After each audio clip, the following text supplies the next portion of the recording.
Hi all, welcome to Nat Extras podcast. Today we have here Dr. Prasad and he will be discussing about some concerns, health concerns that are faced by the people above the age of 50. Hi Dr. Prasad. Hi. Let's straight get into the questions or queries that are based on this, all right? So the first question is about age spread among the population and the contribution of 50 plus age group. Yeah. Let us get into some statistics available in public domain. Right now, up to the age of 14 years, the population is around 25%. And population from 15 to 65, this is around 68%. 50 plus population is around 20%. 60 plus is around 10%. 65 is around 7%. To talk about the life expectancy, during 1950, the life expectancy was around 42 years. Now, 2023, this is about 72 years. I shall tell you one more information. Current birth rate is about 16 births are happening around 1,000 population, but death is about 4,000 population. Therefore, the aged group is going to be higher during the course of time. 50 plus population right now is around 20% right now, and this will become around 32% by 2050. So the trend is that the size of aged population is going to be higher during the course of time. And there are serious other health issues that can come up, particularly in this area. Cause in this area. So today we have a couple of categories that we have broken down this health concerns of 50 plus age group. The first concern is about memory concerns. Why do memory changes happen after the age of 50, or how does it change? Why does it change? Yeah, the major organ involved in memory is your brain. Compare your brain like a bustling city. So over a period of time, what will happen is that the streets, the pathways, the movement track in your city will get narrowed down, and the truck carrying the goods to the city, the time taken for the delivery will be longer, and that indirectly it impacts the delivery. Here also in brain, that communication gets narrowed down mainly because of your brain size get reduced, and your neurotransmitters and all those things will get reduced, and finally it will result in less communication which makes it slower, and finally it will impact your the memory. It's a natural process. So it is up to happen to anyone. It's a natural process. So what would you say, I mean, what are concerns, or what are steps that you can take to avoid or reduce memory loss? Yeah, the most important thing is to keep your brain active. So you participate in some activities in such a way that your brain will be active in participate in some puzzles, learn something new, and take some nutrient food that will facilitate your brain functions. And most important thing is that keep physical activity more to take the circulation in your brain, including a normal walk will facilitate circulation to the brain, keep it active. And of course, the most important thing is that you should have a good sleep. You are supposed to get good quality sleep every day. Then there is a chance that your memory and the communication of the brain will be seriously active. So you said about puzzles. Would you say chess is a good... chess is one of the good means of keeping also your about active. Sudoku and there are many all other those games. Things. Keep that both your brain as well as physical movements are active. So physical movements also aid to enhance your circulation. So all of these can be good, and for also keeping good sleep. Good sleep, important. good quality sleep. Quality sleep. I mean, quality sleep. You should sleep. Yeah, not just on the bed. Not on the bed. That is lying on the bed is only a physical rest, but Here, what we require is a mental health, brain relief. rest, Okay. sleep. Okay, so we moving on to the next category of health concerns that are caused to age group of 50 plus, which is joint health. Many people above the age of 50 do face joint health, right, sir? So what is the reason that this happens? Yeah.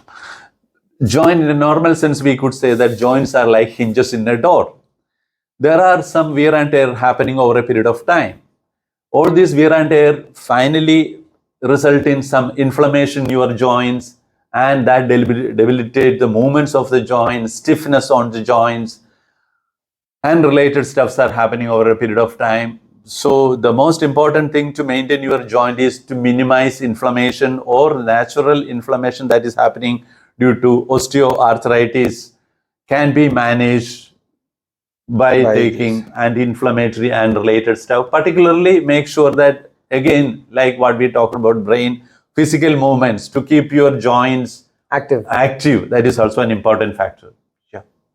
So you should be active and okay. Yeah. So what are the solutions? Like I asked for the last question, what are the solutions or what measures can people take to take care of their joints and the joint health? Yeah. The very first thing is to keep your joints active, make sure that movements are happening. Second thing is that to take some anti-inflammatory food. I am talking about food. There are some natural ingredients that present in your food and nutrients can take care of anti-inflammation. Very first thing is turmeric. Turmeric, yes. Is one of the thing, and there are some omega-3 supplements that also will keep inflammation under check, and finally maintaining your joints. So how would you say curcumin helps? Curcumin, we can call it as one of the most available natural ingredient to take care of inflammation. So this curcumin will take care of the inflammation and finally end up in reduced pain, as well as it will facilitate movements and the related benefits of joints. Okay. So curcumin is it does help a lot for joint and inflammation, reducing inflammation and facilitating your joints for movement. That's called anti-inflammatory. Anti-inflammatory benefits, and finally end up in getting reduced pain as well. Like we talked about, you said omega-3 also helps.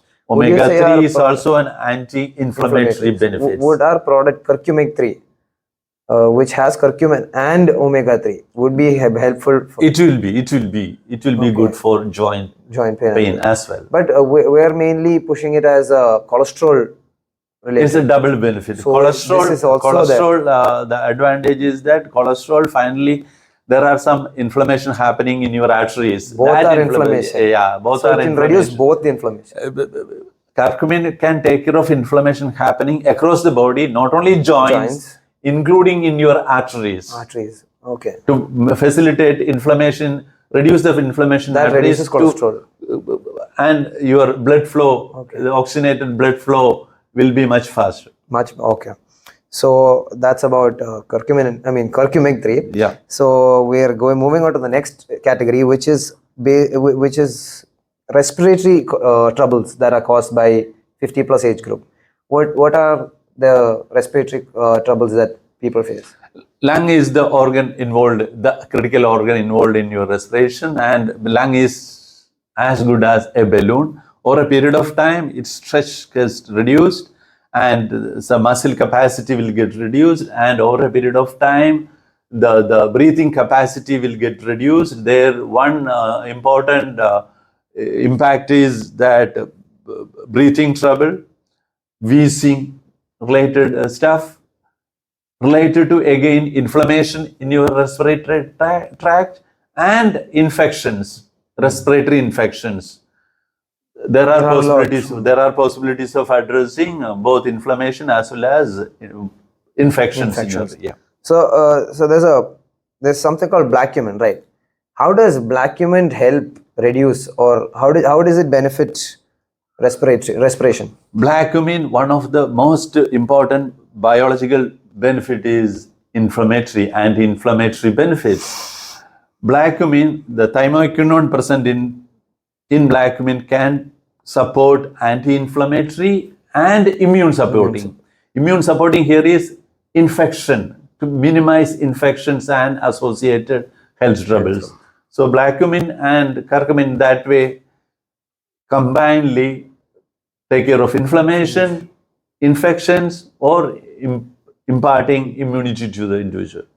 So, black cumin and curcumin are similar when it comes to reducing inflammation. Reducing inflammation. Both has got what we can call it as similar biological activity in terms of taking care of inflammation, taking care of infections, and related aspects. So, how are they different? What is the Biological activities are active components are different in these two products, but complementing effect on inflammation and immunity is happening between these two actives. So when both of these join forces, you can say when they are put together, We call it as synergistic benefit. Like a It's dynamic duo. Yeah, dynamic duo. 1 plus 1 is more than 2. More than this 2 in case. this situation. That is what is, both are More than 2 benefits. More than 2 benefits. Okay.